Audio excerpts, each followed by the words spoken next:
कहानी की शुरुआत रशिया के एक बहुत अमीर आदमी के बेटे ग्रिशा से होती है, जो अपने बाप के पैसों की वजह से बहुत ही ज्यादा बिगड़ा हुआ था और वो अक्सर अपना ज्यादातर समय पार्टी करने में बिता देता। और एक दिन जब ग्रिशा एक लड़की को रोड पर ही छोड़कर वापस जा रहा था, तो उसकी तेज रफ्तार की वजह से सिम्योन नाम के एक पुलिस वाले ने उसे रास्ते में ही रोक लिया। पर ग्रिशा को इस बात से कोई फर्क नहीं पड़ा और उसने हर बार की तरह सिम्योन को भी रिश्वत देकर वहाँ से निकलने की कोशिश की, पर सिम्योन इस चीज के लिए तैयार नहीं था। जिसके बाद ग्रिशा ने वहाँ से भागने की कोशिश भी की, पर सिम्योन उसकी गाड़ी के आगे खड़ा हो गया। पर इसके बावजूद भी ग्रिशा नहीं रुका और उसने सिम्योन को अपनी गाड़ी पे लटका के ही चलाना शुरू कर दिया। थोड़ी देर बाद ग्रिशा के पिता पेवल अपने बेटे को छुड़ाने के लिए पुलिस स्टेशन पहुंचे, जहां वो अभी भी लगातार पुलिस वालों के साथ बदतमीजी कर रहा था। और उसकी इन्हीं हरकतों को देखते हुए पुलिस चीफ ने पेवल को जल्द से जल्द ग्रिशा को सुधारने की चेतावनी दी। पुलिस स्टेशन से निकलते ही पेवल ने अपने बेटे को डांटते हुए उसे घर से निकालने की धमकी भी दी। पर ग्रिशा जानता था कि उसके पिता सच में ऐसा कुछ नहीं करने वाले और उसके इसी बर्ताव से परेशान होकर पेवल अपनी खास दोस्त और एक मशहूर टीवी प्रोड्यूसर आतिया से मिलने के लिए पहुंचा।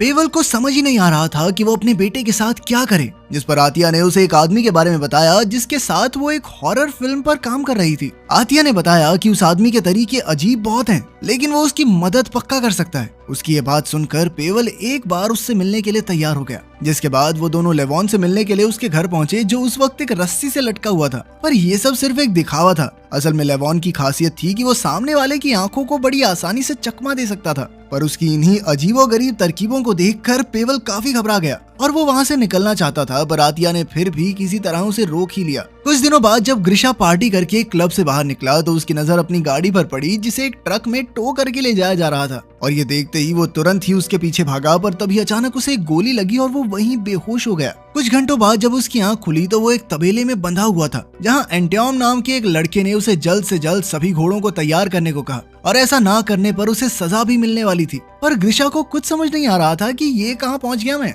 और तभी एवडे नाम का एक आदमी उसे घसीटता हुआ बाहर ले गया, जहां उसने ग्रिशा पर काम ना करने की वजह से चिल्लाना शुरू कर दिया। और तभी उस जमीन का मालिक दिमित्री और उसका बेटा एलास्के भी वहां पहुंच गए और उन्होंने ग्रिशा को उनकी बात ना मानने के लिए हंटर से पीटना शुरू कर दिया। जिसके बाद दिमित्री ने उसे एक आखिरी मौका देते हुए जल्द से जल्द काम करने को कहा। और जैसे ही ग्रिशा वापस तबेले के अंदर गया, तो वो तुरंत ही वहां से भाग गया। बाहर निकलते ही उसने लोगों से फोन मांगना शुरू कर दिया, पर किसी को भी उस वक्त फोन के बारे में पता ही नहीं था। और ऐसे ही भागते भागते वो गलती से पानी में गिर गया, जिसके बाद वो अपने कपड़े बदलने के लिए वापस गांव में गया और इस बार उसे भागने के जुर्म में फांसी पर लटकाने की सजा सुना दी गई। पर तभी दिमित्री की बेटी अग्लाया भी वहां पहुंच गई, जो इस खून खराबे से काफी परेशान हो चुकी थी और उसने अपने पिता से ग्रिशा के लिए रहम की भीख मांगी, जिसके लिए दिमित्री तुरंत ही तैयार भी हो गया। उस वक्त एक चिड़िया उनके ऊपर उड़ रही थी, पर असल में ये कोई नॉर्मल चिड़िया नहीं बल्कि एक ड्रोन कैमरा था और ये पूरा गांव ग्रिशा को सुधारने के लिए लेवॉन के प्लान का एक हिस्सा। पेवल के पैसे और आतिया के टीवी प्रोड्यूसर होने के तजुर्बे की मदद से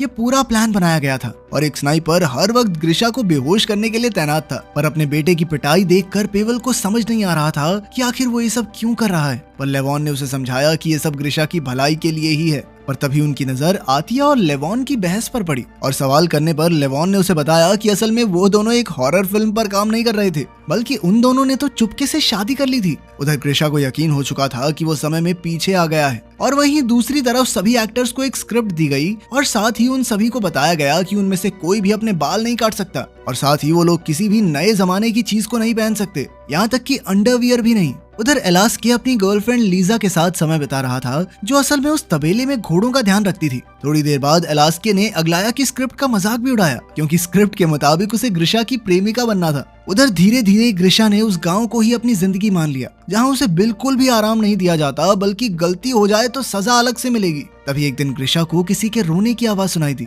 और जब वो उस आवाज के पास पहुंचा, तो वहाँ कोई और नहीं बल्कि अग्लाया ही थी, जिसने उसे बताया कि दिमित्री जल्द ही उसकी शादी एक बूढ़े आदमी से करवाने वाला है। पर ग्रिशा कहने लगा कि 4 दिन में मर जाएगा बुड्ढा, उसके बाद उसका सारा पैसा तेरा, मजे ही मजे, जिंदगी के स्वाद आएंगे तुझे। खैर कुछ दिनों बाद ग्रिशा ने एक मुर्गी चुरा कर एंटियोम को तुरंत ही सूप बनाने का सामान लाने को कहा, जिसे वो एंटियोम के बिना अकेला ही पी गया। पर थोड़ी देर बाद ही मुर्गी की चोरी की खबर एवडे तक पहुंच गई और उसने सभी नौकरों को एक लाइन में बैठने को कहा, जिसके बाद वो एंटियोम को उठाकर एक कमरे में सजा देने के लिए ले गया। पर ग्रिशा को अभी भी कोई फर्क नहीं पड़ा। कुछ देर बाद एंटियोम ने वापस आकर उसे अपनी चोट के निशान दिखाए जो असल में मेकअप से बनाए गए थे। पर एंटियोम से बात करते वक्त उसकी नजर घोड़े के नीचे उतारी हुई लीजा की अंडरवियर पर पड़ी, जिसे देखते ही वो तुरंत उसकी तरफ भागा और उसने एक बार फिर से अंडरवियर देखने के लिए लीजा को जमीन पर गिरा दिया। पर तभी कुछ गाँव वालों ने उसे पकड़ लिया और इसी मौके का फायदा उठाकर लीजा वहाँ से भाग गई। उधर ग्रिशा के बर्ताव में कोई बदलाव न देखकर पेवेल इस पूरे प्लान को बंद करना चाहता था। पर तभी उन्हें खबर मिली कि ग्रिशा लीजा से माफी मांगने के लिए उसका पता ढूंढ रहा था। लेवॉन ने तुरंत ही कुछ एक्टर्स को ग्रिशा को लीजा का पता देने के लिए कहा,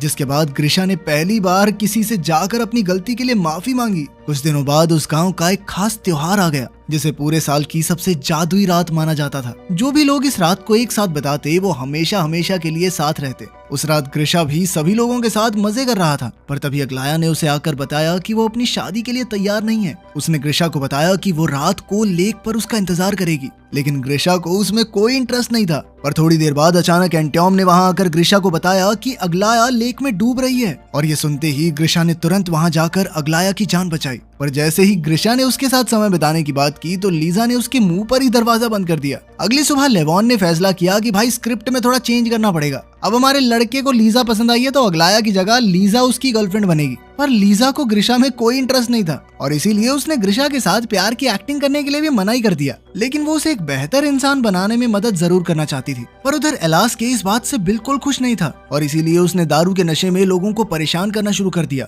पर ग्रिशा को उसके इस बर्ताव से कोई दिक्कत नहीं थी, बल्कि उसे तो एलास्के से जलन हो रही थी कि साला ये ले रहा है जिंदगी के मजे तो। पर तभी दिमित्री ने उसे अपने पास बुलाकर एलास्के की जगह सजा लेने को कहा, जिसके लिए पहले तो ग्रिशा ने मना कर दिया। पर फिर जब दिमित्री ने कहा कि मैं तुझे आजाद कर दूंगा और भाई खाना भी जबरदस्त दिया करूंगा, टॉप नॉच, तो उसकी ये बात सुनकर ग्रिशा मान गया और इस बार उसने अपना खाना एंटियोम के साथ भी बांटा। उधर लेवॉन और आतिया एक दूसरे के करीब आ रहे थे और इसे देखकर पेवेल को लग रहा था कि शायद वो दोनों दोबारा एक साथ आ जाएंगे। पर लेवॉन का कहना था कि ये कभी नहीं हो सकता क्योंकि आतिया असल में पेवेल से प्यार करती है और उसकी इस बात ने पेवेल को गहरी सोच में डाल दिया। उधर जब ग्रिशा को सजा मिल रही थी तो पेवेल अपने बेटे को इस हाल में नहीं देख पा रहा था। पर तभी आतिया ने उसे विश्वास दिलाया कि लेवॉन का प्लान पक्का काम करने वाला था। उधर अपनी सजा खत्म करने के बाद जब ग्रिशा अपनी आजादी के कागज लेने के लिए अंदर गया तो वहाँ एलास्के भी मौजूद था, जिसने उसे पीटते हुए बताया कि ये उसकी बेवकूफी थी जो उसने दिमित्री की बातों पर विश्वास कर लिया। एक छोटी सी सजा के पीछे दिमित्री उसे आजाद कर देगा। ये सुनकर ग्रिशा को गुस्सा तो बहुत आया पर वो बिना कुछ कहे वहाँ से चला गया। उस दिन के बाद से ग्रिशा दोबारा अपने काम पर लग गया और अब वो अपना ज्यादातर समय लीजा के साथ बिताता। और एक दिन ऐसे ही सैर करते हुए उनकी नजर आसमान में अजीब तरीके से उड़ रही चिड़िया पर पड़ी, जो असल में एक ड्रोन था जिसमें कुछ खराबी आ गई थी। और इस बात को संभालने के लिए लीजा ने उसे बताया कि इस चिड़िया को तो वो बचपन से देख रही है। खैर थोड़ी देर बाद ड्रोन का कंट्रोल वापस से चालू हो गया और वो सब बाल बाल बचे। उधर एलास्के और अग्लाया दोनों की स्क्रिप्ट में हुए बदलाव से वो दोनों ज्यादा खुश नहीं थे और इसी के चलते वो दोनों एक दूसरे के करीब आ गए और गलती से ग्रिशा और लीजा ने उन दोनों को इस हालत में देख लिया, जिसे देखकर वो दोनों ही हैरान रह गए। लीजा अपने बॉयफ्रेंड से मिले धोखे की वजह से हैरान थी और वहीं ग्रिशा समझ नहीं पा रहा था कि ये दोनों तो भाई बहन नहीं थे। ये खबर मिलते ही लेवॉन ने उन दोनों को काम से निकाल दिया। उधर लीजा का मूड अच्छा करने के लिए ग्रिशा ने खास डिनर का प्रबंध किया, जिसके बाद वो दोनों तारों को देखने के लिए लेट गए, जहां ग्रिशा ने लीजा के सामने अपने प्यार का इजहार किया और उसके अंदर आए बदलाव को देखते हुए वो दोनों एक दूसरे के काफी करीब आ गए। उधर लेवॉन से गुस्सा होकर अग्लाया ने भी पुलिस में जाके कंप्लेंट कर दी कि इन लोगों ने ग्रिशा नाम के लड़के को किडनैप कर रखा है,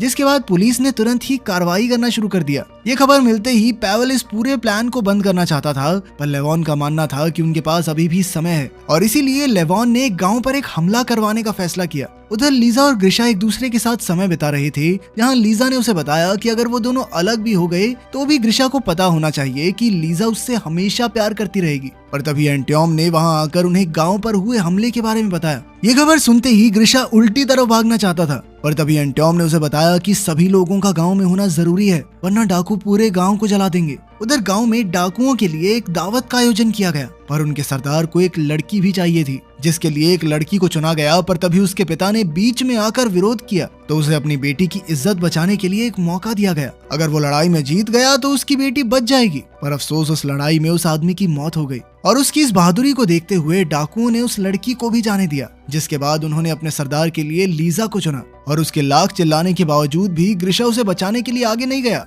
पर वहां से निकलते ही उसकी नजर आसमान में उड़ रही उस खास चिड़िया पर पड़ी, जिसके बाद उसने लीजा को बचाने का फैसला किया और वो तुरंत ही एक घोड़े पर बैठकर गांव की तरफ भागा, जहां डाकुओं पर हमला करने के बाद वो लीजा को लेकर वहां से निकल गया और उसके निकलते ही पुलिस वहां पहुंच गई। पर ग्रिशा के ना होने की वजह से लेवॉन ने कहा कि भाई हम फिल्म शूट कर रहे हैं, यहाँ पे चुपचाप जाओ यहाँ से। पर उधर ग्रिशा और लीजा काफी देर तक चलने के बाद एक पेट्रोल पंप पर पहुंच गए, जिसे देखकर ग्रिशा समझ नहीं पा रहा था कि क्या हो रहा है ये। पर तभी स्नाइपर ने उसे एक बार फिर से बेहोश कर दिया। कुछ घंटों बाद उसे हॉस्पिटल में होश आया, जहां पेवल ने उसे बताया कि वो पिछले 3 महीनों से कोमा में था। अब ग्रिशा ने एक बार फिर अपनी पुरानी जिंदगी में जाने की कोशिश की, पर अब उसे पहले वाला मजा नहीं आ रहा था और उसने उस पहले वाले पुलिस वाले सेम्योन को अपनी गाड़ी देकर उससे माफी भी मांगी। पर तभी एक क्लब में उसकी मुलाकात एलास्के और अग्लाया से हुई, जिन्हें देखते ही ग्रिशा ने उनसे लीजा के बारे में पूछा। पहले तो उन्होंने ग्रिशा को पहचानने से मना कर दिया, पर उसके बार बार सवाल करने पर उन्होंने आखिरकार उसे लीजा का पता बता ही दिया, जिसके बाद वो उसे अगले ही दिन उस तबेले में लेकर गए जहां लीजा काम करती थी।